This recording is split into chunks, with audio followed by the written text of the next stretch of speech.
নমস্কার, সত্যবাদা থেকে মৃণালকান্তি সিংহ।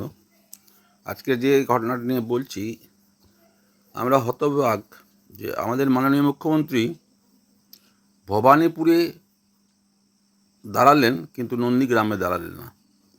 এবং শুভেন্দু অধিকারী চ্যালেঞ্জ করে নন্দীগ্রামে দাঁড়িয়েছেন, আবার ভবানীপুরেও দাঁড়িয়েছেন।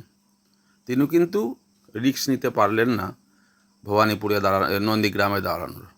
আর নন্দীগ্রামে খোলা মাঠ ছেড়ে দিলেন, কারণ কোনো টিএমসি লিডার কি সেখানে ছিল না যে আজকেই দল থেকে এসছে, টিএমসি থেকে, বিজেপি থেকে। সেটাই হতে পারে যে বিরোধী দলনেতার কোনো চালও হতে পারে, তাকে পাঠাতেও পারে, তো সেটাও হতে পারে। তো সেই রকম ব্যক্তিকে দাঁড় করিয়ে দিল বিজেপি থেকে আসা ব্যক্তিকে শুভেন্দু অধিকারী এগেনস্টে। মমতা বন্দ্যোপাধ্যায়ের মতো হেভি প্রার্থী যখন হেরে গেছেন, উনি কি করবেন?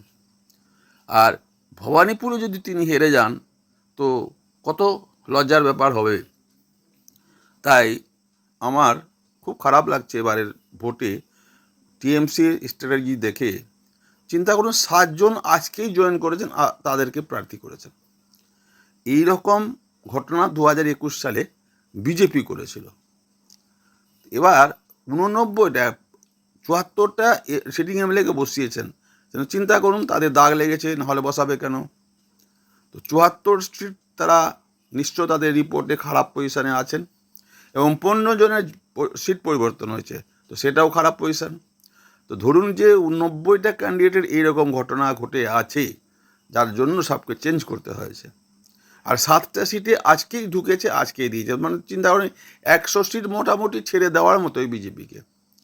তো এই হচ্ছে টিএমসির অবস্থা। টিএমসি পার্টি যে এইরকমভাবে ক্যান্ডিডেট দেবেন, আমরা কিন্তু ভাবতে পারিনি। বুড়া 90 বছরের লোককেও তিনি ক্যান্ডিডেট করে রেখেছেন। কেন? সেখানে কোনো নিউ ক্যান্ডিডেট ছিল না। 2 বছর পরে যদি মারা যান, আবার বাই ইলেকশন হবে, রাজ্য সরকারের খরচা হবে।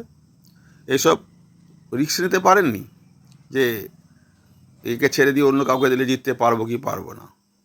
এই ধরনের ঘটনা, মানে আস্থারই অভাব মনে হচ্ছে টিএমসির এবার। সত্যি কথাই বলছি, আগেকার টিএমসি আর এবারের টিএমসির মধ্যে 100% তফাৎ আছে। নমস্কার, আপনারা সকালে ভালো থাকবেন, সুস্থ থাকবেন।